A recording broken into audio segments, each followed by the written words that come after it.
Oke, Mbak Nancy, berarti kalau misalnya aku nih secara individu ingin memverifikasi data aku sendiri karena mungkin anggaplah aku penasaran aja gitu, itu bisa dong ke apa?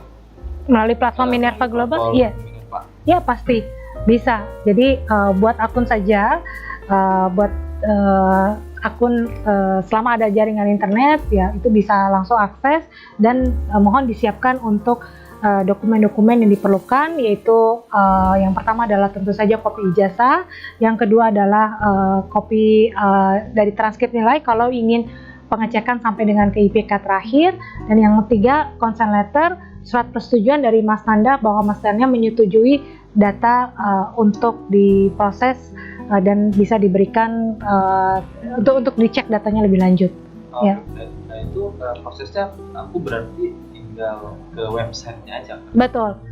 Ya, silakan masuk ke dalam website kami, platform kami di www.education-verification.com. Ya. Dan itu berlakunya kalau untuk aku aja ya. Nggak bisa aku kalau misalnya siapa tahu aku mau verifikasi data adik. Kira-kira bisa nggak? Bisa saja, tapi adiknya yang lakukan pengecekan dokumennya sendiri melalui akunnya sendiri, dan tentu harus ada tanda tangan. Oh, jadi tetap harus ada bersangkutan harus melakukan tanda tangan di consent letter. Ya. Oke. Ngomong-ngomong tadi kan Pak ini melakukan investigasi nih, aku agak ke-highlight dengan kata investigasi yang ada di bayangan aku kayak kasus kriminal gitu. Ya, baik. Boleh nggak sih Mbak sharing-sharing sedikit tentang kasus-kasus yang pernah dihandle oleh Integrity? Iya, oke, saya koreksi sedikit ya. Sebetulnya investigasi lebih kepada jasa dari Integrity Asia. Cuman hanya Minerva Global yang kami lakukan bukan investigasi tapi verifikasi dokumen. Ya, jadi kami tidak betul. Kami verifikasi kredensial dokumen, tapi memang jika ada hasil yang red flag, kami akan lakukan investigasi lebih dalam, gitu ya. Jadi kalau ya selama 14 tahun bermain di background screening, tentu saja banyak sekali kasus yang menarik, gitu ya, yang bisa saya share. Tapi itu juga menjadi pembelajaran khususnya untuk teman-teman muda nih. Contohnya kasus pemalsuan SKL, surat keterangan lulus, gitu ya. Nah, berarti si kandidat ini sedang proses melamar pekerjaan di satu perusahaan dan dia melampirkan SKL palsu, gitu. Dan kebetulan si perusahaan memakai jasa kami di background screening dan kami melakukan verifikasi ke universitas yang bersangkutan. Dan setelah dicek bahwa ternyata mahasiswanya baru di semester awal, waktu itu kalau nggak salah di semester 2 atau semester 3, dan akhirnya universitas tidak happy dengan temuan itu. Akhirnya kami dipanggil dan kami menjadi saksi, gitu. Kami menjadi saksi bagaimana kami diminta untuk menceritakan bagaimana dokumen itu bisa sampai di kami, gitu. Bagaimana prosesnya. Akhirnya kami jelaskan bahwa kami adalah pihak 3 yang melakukan proses verifikasi dokumen untuk klien kami, untuk kandidat klien kami yang sedang proses melamar pekerjaan. Kemungkinan besar akan ada sanksi akademik dari universitas kepada mahasiswanya. Ya. Semester 2 sudah punya SKL. Ya. Saya masih nyusun. Ya. Mungkin tujuannya untuk cepat mendapatkan pekerjaan ya. Iya sih. Kan kayak lain. Betul. Ya itu sebetulnya cukup ringan sih, tapi ada kasus lain yang jauh lebih complicated, gitu ya. Sorry, itu kira tahun berapa tuh yang? Mungkin sekitar 2 atau 3 tahun lalu, gitu ya. Iya. Itu juga masih kuliah. Kayak seumuran saya, jangan-jangan. Ya betul. Masih sangat muda, gitu. Sangat muda. Ya. Kalau yang lebih complicated? Misalnya ya kami pernah mengalami, kami terima kasus sama bahwa si individu ini dia melamar pekerjaan ke perusahaan A dengan ijazah S1-nya. Setelah kami lakukan verifikasi ke universitas, ternyata universitas bilang bahwa ijazah ini palsu. Jadi si mahasiswa bukan lulusan dari mahasiswa tersebut. Kebetulan, amat sangat kebetulan, si individu ini melamar ke perusahaan B dan kami menjadi third party yang melakukan verifikasi. Kasih lagi. Iya, berarti sebetulnya kami sudah tahu bahwa oke ini Oh dia lagi. ya dia lagi, tapi kali ini dia lebih pintar.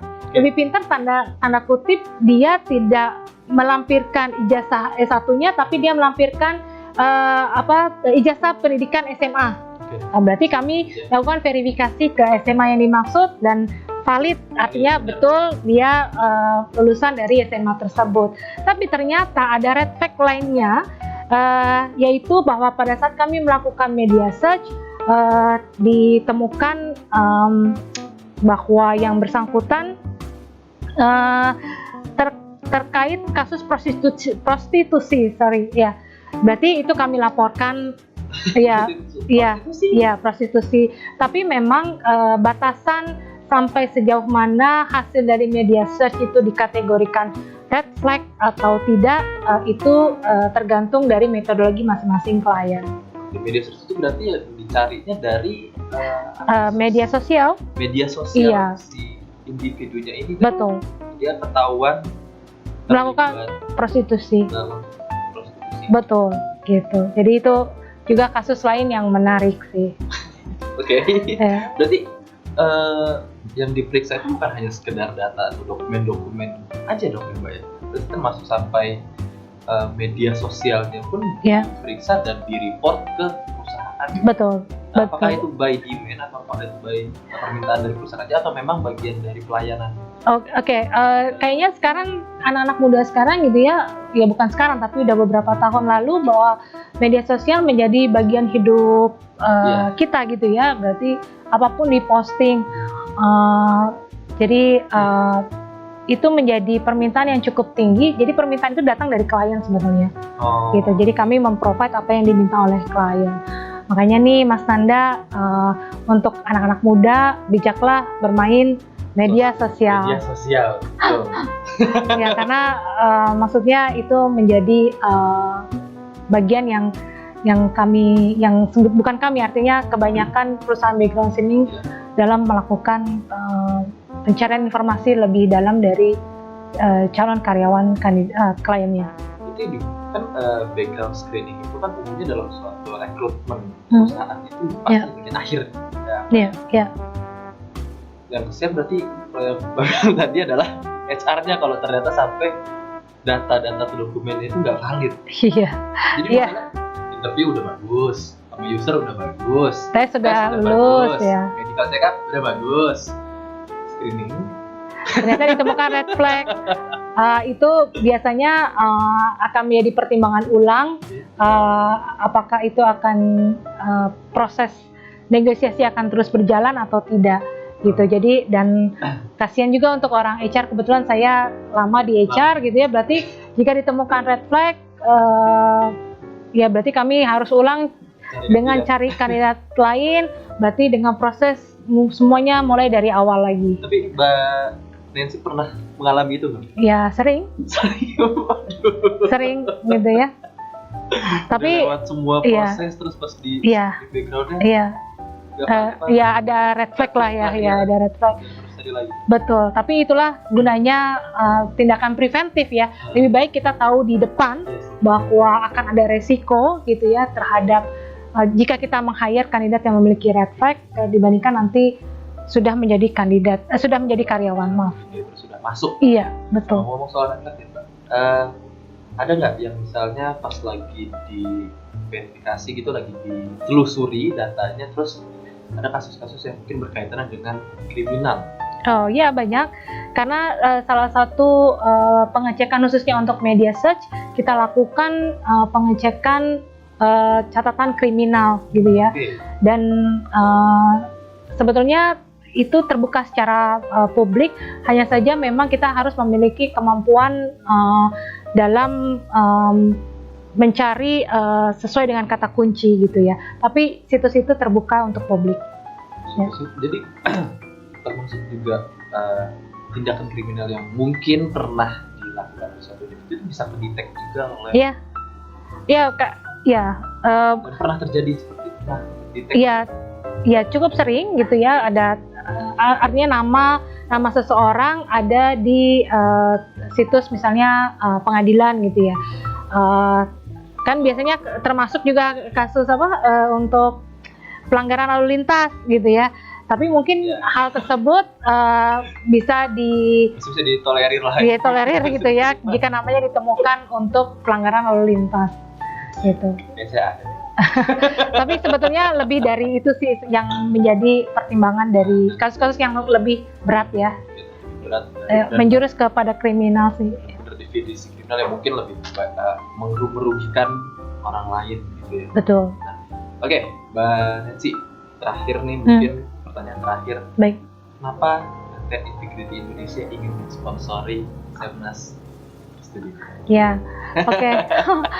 Ya sebetulnya dari tujuan seminar nasional ini, pada saat kami membaca proposal yang dikirimkan oleh Stikom, menurut kami ini acaranya sangat menarik gitu ya, bahwa Semnas ini nantinya akan dilihat oleh banyak halayak umum, terutama untuk mahasiswa dan juga universitas lain dan juga secara umum publik gitu ya. Berarti kami rasa bahwa dengan kami bersama dengan Stikom untuk sponsori acara ini adalah satu channel komunikasi yang baik sekali untuk menyampaikan kepada masyarakat, baik itu akademisi maupun individu, bahwa ada satu platform yang disediakan untuk melakukan verifikasi untuk ijazah pendidikan, dan kami rasa ini bagus untuk diketahui untuk khalayak umum bagaimana kita bersama-sama untuk memerangi maraknya pemalsuan ijazah. Ya. Betul. Dan terakhir, bagaimana mungkin ya teman-teman sobat Semnas atau khalayak publik ingin menghubungi Bina Global, bagaimana cara reach-nya? Ya, silakan masuk ke website kami di www.education-verification.com atau menghubungi kami di accounts@education-verification.com. Di situ akan tertera informasi nomor telepon yang dapat dihubungi. Ya.